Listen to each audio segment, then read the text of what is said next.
Hello everyone, welcome to Dexter Cam. आज हम लोग बात करने जा रहे हैं उस टाइम पे जब जेई मेंस के 6 पेपर कंप्लीट हो गए हैं। 3 दिनों के पेपर कंप्लीट हो चुके हैं। तो इस टाइम पे जिनका पेपर 28 और 29 को है, उनके लिए क्या राय होनी चाहिए, उन्हें कैसे अपने आप को मैनेज करना चाहिए, और पेपर का पैटर्न जो मैंने 3 दिनों में ऑब्जर्व किया उस पर क्या होना चाहिए। यार, पेपर के सोल्यूशंस देखने का इस समय कोई फायदा नहीं होगा। जो लोग सोल्यूशन देख रहे हैं वो उन लोगों के लिए फायदा कर सकते हैं। जो पेपर देख के आए हैं वो अपनी गलती देख पाएंगे, लेकिन उस गलती को देख के भी तुम केवल दुखी होगे।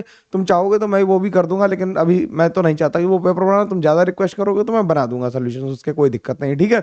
लेकिन मेरा सजेशन ये कि जिनका पेपर हो चुका है वो सोल्यूशन देख के दुखी होंगे कि हाय भगवान ये गलत हो गया है, भगवान वो गलत हो गया, और वो भी सारे मेमोरी बेस्ड हैं।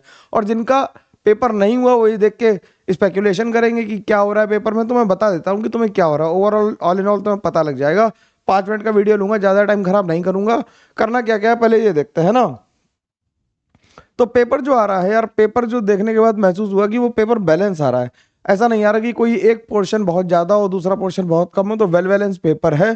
तीनों पोर्शन का वेटेज लगभग लगभग इक्वल है। इनऑर्गेनिक थोड़ी सी स्लाइटली डाउन साइड है, लेकिन फिर भी डी एंड एफ के क्वेश्चंस हैं।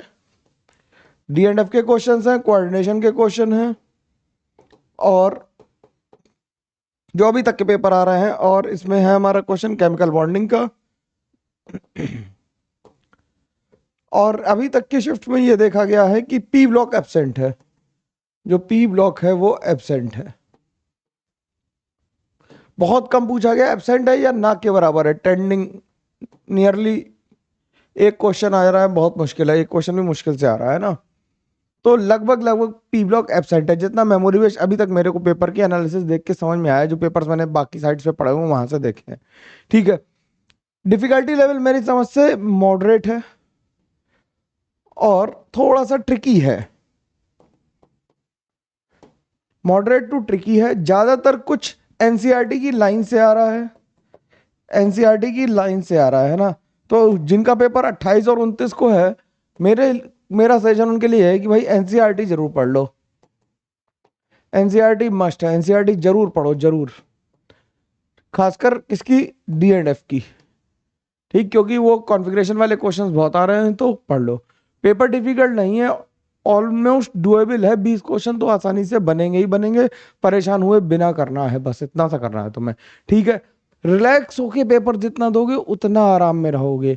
अगले 3-4 दिन जो भी तुम्हारे पास हैं उनमें रिलैक्स करो, एनसीईआरटी रिवाइज करो, फॉर्मूला पढ़ लो। क्योंकि फिजिक्स हो, केमिस्ट्री हो या मैथ में डायरेक्टली फॉर्मूला बेस्ड क्वेश्चंस भी आ रहे हैं, तो उन्हें भी कर लो। मैंने जितनी एनालिसिस सुनी उसके हिसाब से बता रहे हैं। और जो लगभग लगभग 160 टू 180 नंबर स्कोर करना, it's not a big deal. अगर जो भी बच्चा थोड़ा पढ़ रहा है तो 160 से 180 तक स्कोर कर पाएगा। तो मेरी समझ से जिसका ही 180 प्लस स्कोर आ रहा है वो 99% श्योरिटी भी होगा कि 99 परसेंटाइल आराम से आ जाएगा। कोई दिक्कत की बात नहीं होगी अभी तक की शिफ्ट को देख के। हमें करना क्या है, हमें करना है, हम अपनी जो स्ट्रेटजी है उस पर लगे रहना है।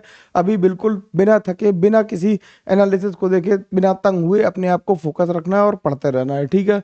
रिवाइज करना है माइक्रो नोट्स को और एनसीईआरटी को। इसमें एनसीईआरटी और ले लो, ठीक है। काम और कलेक्टेड रहना है भाई, हौच पौच नहीं करना है कि घर वाले बहुत सोल्यूशन देख रहे हैं। कितने लोगों के घर वाले सोल्यूशन देख रहे हैं, कमेंट करके बताना कि पेपर डिफिकल्ट आया, सरल आया, ये हुआ वो हुआ। तुम्हारा क्या होगा, घर वालों से भी कहना कि ये सब मत करो यार, और करो तो हमें ना बताओ। कम से कम मम्मी पापा को बता दो या भाई बहन को बता दो कि भाई तुम लोग सोल्यूशन देखो, क्या हो रहा नहीं हो रहा तुम जानो, हमें मत बताओ। ये हमें इससे कोई मतलब नहीं, क्योंकि मेरा पेपर मेरा है, मेरी शिफ्ट अलग है। मैं उस शिफ्ट के कंपेयर करके क्या करूंगा अपने आप को। परसेंटाइल भी उस शिफ्ट के हिसाब से तो नहीं आनी। हाई वेटेज टॉपिक जो हमने बताए थे वो तुम्हें करने ही करने हैं, जरूरी है। उनका क्वेश्चन हर बार आ ही रहा है। यूट्यूब से भैया थोड़ा दूर रहना है ना।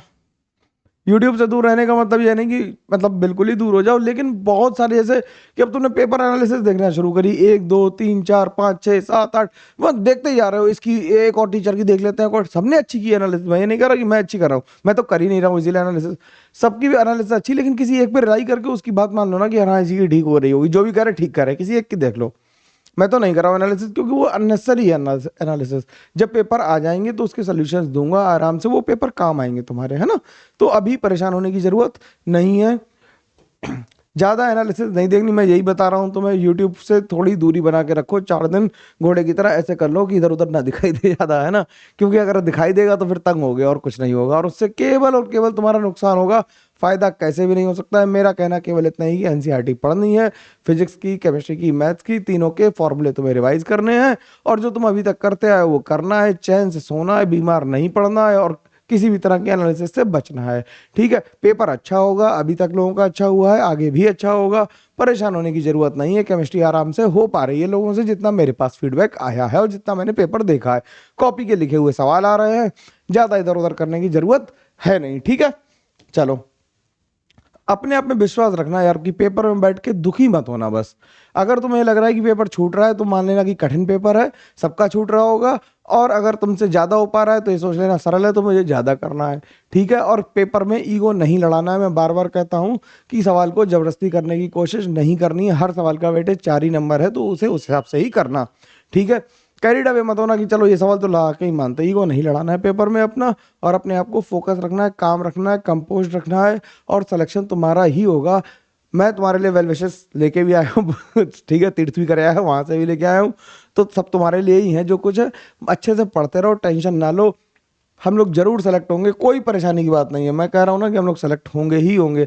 और जो भी, अगर तुम्हें लगता है कि पेपर के सोल्यूशन मेरे को बना के देखने चाहिए, मतलब 22, 23, 24 के, तो मैं 27 को ये डाल दूंगा, जो जिसके तुम कहोगे उसके डाल दूंगा। कमेंट कर दो 26 तक, मैं सबके सोल्यूशन डाल दूंगा। जो लोग पेपर दे चुके हैं उनके लिए वो होंगे, जो पेपर नहीं दिए हैं अभी, जिनका है 28, 29 को, उन्हें कमेंट करने की जरूरत नहीं भैया, वो तुम्हारे लिए नहीं डालूंगा।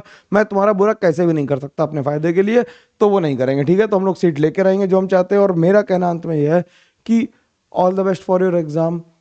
तसल्ली रखो, अपने आप पे भरोसा रखो ना कि तुम हो, जो कुछ हो तुम बहुत अच्छा करोगे।